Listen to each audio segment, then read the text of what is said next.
High students vouching practical கோர்ஸில் 5th model பார்க்க போகிறோம். ஒரு சேல்ஸ் டிரான்சாக்ஷனை எப்படி நம்ம வவுச்சிங் பார்க்கலாம் அப்படின்றத இந்த வீடியோவில் பார்க்கலாம். இப்போ சேல்ஸ் சைக்கிள் எப்படி இருக்கும் அப்படின்னு பார்த்தோன்னா, நம்ம சேல்ஸ் ஆர்டர்லேருந்து நம்ம கஸ்டமர் ரிசிப்ட் ப்ளஸ் அந்த டிடிஎஸ் என்ட்ரி வரைக்கும் நமக்கு அந்த மாதிரி போகும்.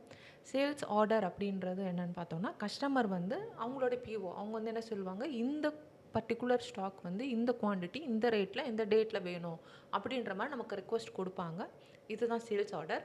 அந்த சேல்ஸ் ஆர்டர் பேஸ் பண்ணி நம்ம என்ன செய்வோம்னா, நம்ம வேர் ஹவுஸ்லேயோ இல்லாட்டி ஸ்டோர்ஸ்லேருந்து நம்ம குட்ஸ் டெலிவர் பண்ணும்போது டெலிவரி சலான் ப்ரிப்பேர் பண்ணிவிட்டு இவே பில் ஜென்ரேட் பண்ணிவிட்டு நம்ம வந்து டிஸ்பேட்ச் பண்ணுவோம். டிஸ்பேட்ச் பண்ணோன்னே அவங்களுக்கு குட்ஸ் வந்து டெலிவர் ஆகிருக்கும். அதாவது அவங்க ரிசீவ் பண்ணதை அக்னாலேஜ் பண்ணுவாங்க. எனக்கு எஸ் இந்த டேட்டில் இந்த குவான்டிட்டி எனக்கு ரிசீவ் ஆகிடுச்சி அப்படின்னு சொல்லி அவங்க வந்து அக்னாலேஜ்மெண்ட் பண்ணுவாங்க.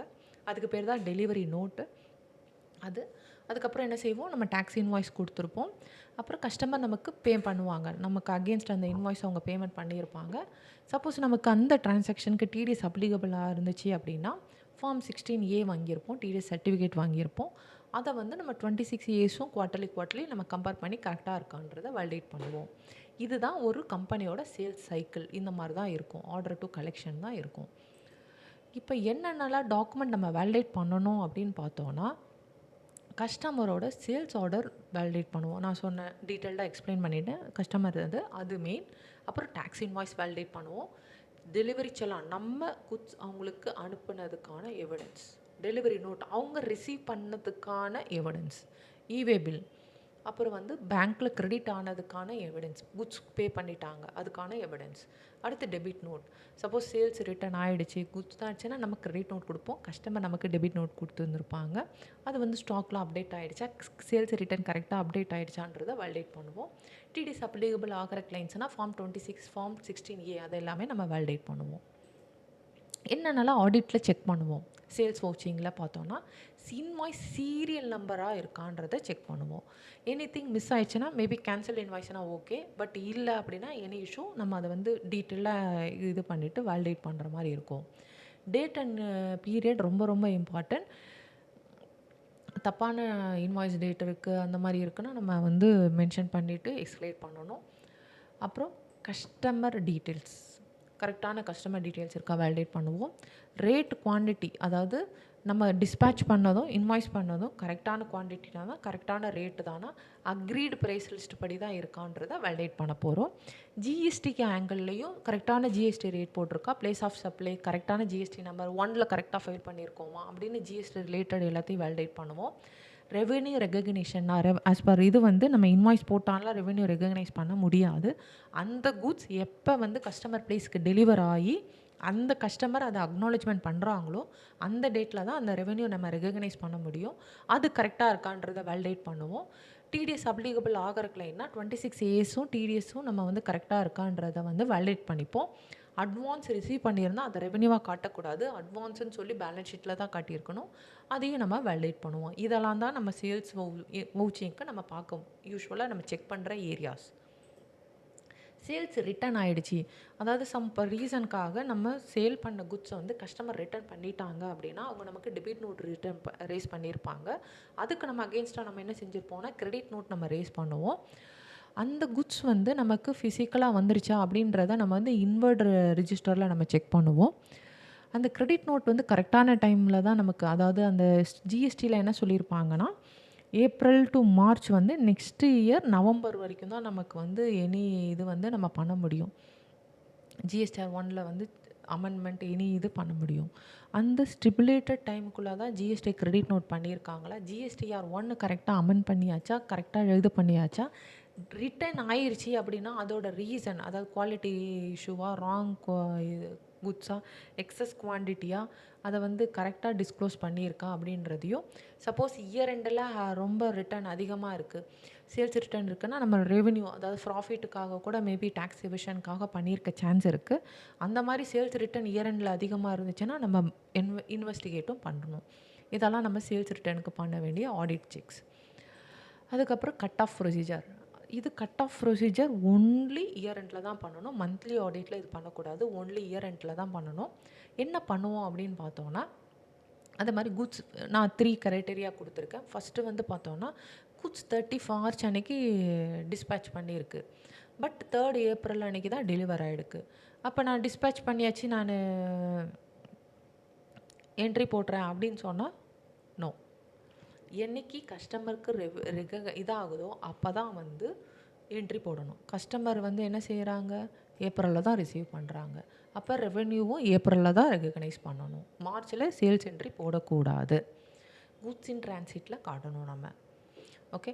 தென் கரண்ட் இயர், அதாவது ஃபார் எக்ஸாம்பிள் குட்ஸ் வந்து 20 மார்ச் டெலிவர் ஆகிடுச்சு. பட் இன்வாய்ஸ் 2nd ஏப்ரலில் தான் பண்ணியிருக்காங்க அப்படின்னா கரண்ட் இயரில் டெலிவர் ஆகிடுச்சு. ஸோ ரெவென்யூ இந்த இயர் தான் ரெகக்னைஸ் பண்ணணும்.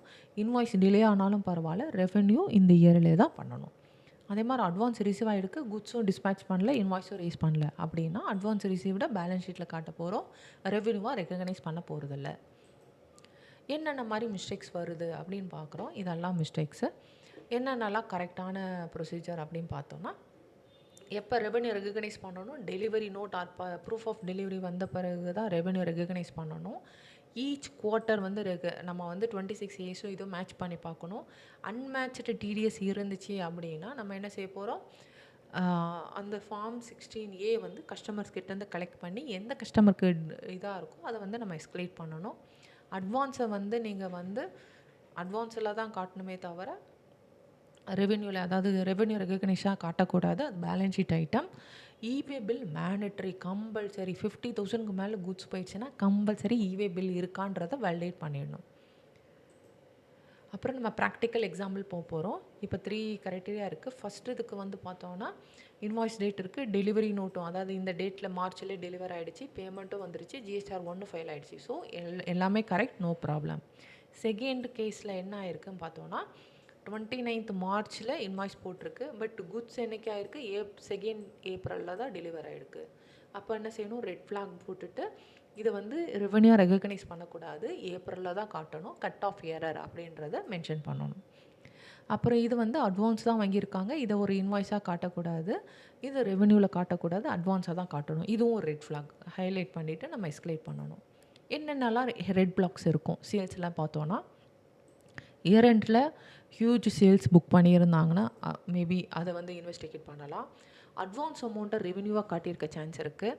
டெலிவரி நோட்டே இல்லாமல் ரெவென்யூ டெலிவரி நோட் ரொம்ப ரொம்ப இம்பார்ட்டன்ட். குட்ஸ் கஸ்டமர் வந்து நான் டெலிவரி நான் ரிசீவ் ஆகிட்டேன் அப்படின்னு டெலிவரி நோட் கொடுத்தா மட்டும்தான் நம்ம வந்து ரெவென்யூ ரெகக்னைஸ் பண்ண முடியும். டெலிவரி நோட் இல்லைன்னா அது ப்ராப்ளம். இது ரொம்ப முக்கியம். கஸ்டமர் நம்மக்கிட்ட அந்த ஜிஎஸ்டி இல்லை, எதுவுமே இல்லை, அன்னோன் கஸ்டமருக்கு சேல் பண்ண மாதிரி என்ட்ரி இருக்குது அப்படின்னா நம்ம ஃபர்தராக இன்வெஸ்டிகேட் பண்ணணும். அதே மாதிரி இயர் எண்டில் வந்து ரொம்ப ஹையாக சேல்ஸ் ரிட்டர்ன் இருக்குது அப்படின்னா நம்ம அதை பண்ணணும். 26 ஏஸில் மிஸ்மேட்ச் இருக்க சான்ஸ் இருக்குது. ஸோ இந்த 6 டைப் ஆஃப் ரெட் ஃப்ளாக்ஸ்லாம் இந்த சேல்ஸ் டிரான்சாக்ஷனில் நடக்க சான்ஸ் இருக்குது. இப்போ நம்ம வந்து ப்ராக்டிக்கல் ஒர்க் பேப்பர் பார்க்கலாம். So first page always engagement details. Second வந்து பார்த்தோன்னா சேல்ஸ் ரிஜிஸ்டரில் என்ன பண்ண போகிறோம், invoice customer date, invoice date எடுத்துகிற போகிறோம். டெலிவரி டேட் ரொம்ப ரொம்ப முக்கியம், இதை அப்டேட் பண்ணுற மாதிரி இருக்கும். அமௌண்ட்டை போட போகிறோம். இங்கே வந்து என்ன செய்வோம், ஜிஎஸ்டி வேல்யூ எல்லாம் கரெக்டாக வேலிடேட் பண்ணியாச்சுன்னா எஸ் போட போகிறோம். இவே பில் வேலிடேட் பண்ணியாச்சுன்னா எஸ் போட போகிறோம். டிடிஎஸ் சப்போஸ் அப்ளிகபிள் இல்லைன்னா நாட் அப்ளிகபிள் போடலாம். அப்ளிகபிள் அப்படின்னா கரெக்டாக என்ட்ரி போட்டாச்சா அப்படின்றத நம்ம மென்ஷன் பண்ண போகிறோம். Cut off procedure only year எண்டில் தான் பண்ணுவோம், மந்த்லி ஆடிட்டில் வராது.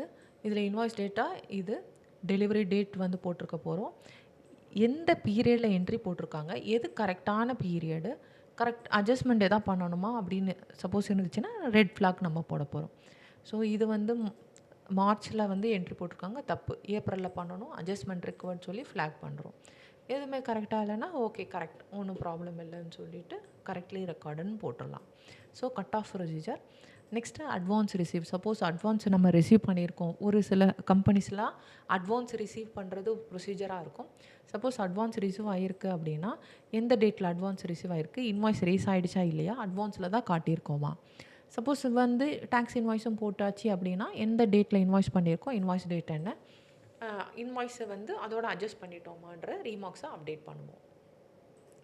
சேல்ஸ் ரிட்டர்ன் ஆகிடுச்சு அப்படின்னா நம்ம இந்த 4 ஏரியாஸ் செக் பண்ணுவோம்.